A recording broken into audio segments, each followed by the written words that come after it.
ପିଲାମାନେ ଆଜିର ଏକ ନୂଆ ଭିଡ଼ିଓରେ ତୁମମାନଙ୍କୁ ସ୍ୱାଗତ କରୁଛି। ଆଜିର ଭିଡ଼ିଓରେ ଆମେ ତୃତୀୟ ଶ୍ରେଣୀ ଇଂଲିଶ ବହିର ଆର୍ ୟୁ କୁକିଂ ବିଷୟର ଶବ୍ଦାର୍ଥ ବିଷୟରେ ଆଲୋଚନା କରିବା।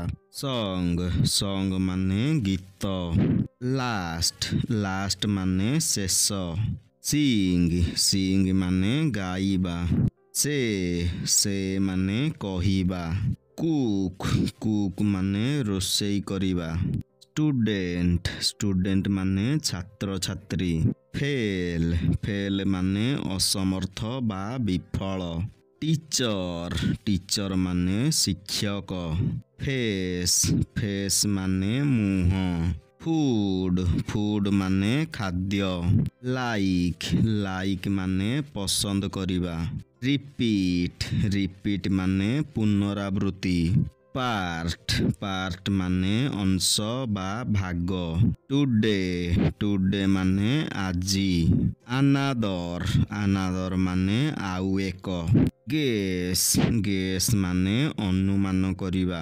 ପିକ୍ଚର ମାନେ ଚିତ୍ର ବା ଛବି, ଶୋ ମାନେ ଦେଖାଇବା, ସବଜେକ୍ଟ ମାନେ ବିଷୟ, ମଦର ମାନେ ମା, ହଙ୍ଗ୍ରି ମାନେ ଭୋକିଲା, ଗିଭ୍ ମାନେ ଦେବା, ସମଥିଙ୍ଗ ମାନେ କିଛି, ହିଅର ମାନେ ଏଠାରେ, ଥିଙ୍କ ମାନେ ଭାବିବା, ଟେଷ୍ଟ ମାନେ ପରୀକ୍ଷା, ଟୁମରୋ ମାନେ ଆସନ୍ତାକାଲି, ଫିଅର ମାନେ ଭୟ, ଲିସିନ୍ ମାନେ ଶୁଣିବା, ୱାଣ୍ଟ ମାନେ ଚାହିଁବା, ଆଫ୍ରେଡ ମାନେ ଭୟଭୀତ, ବିଫୋର ମାନେ ପୂର୍ବରୁ।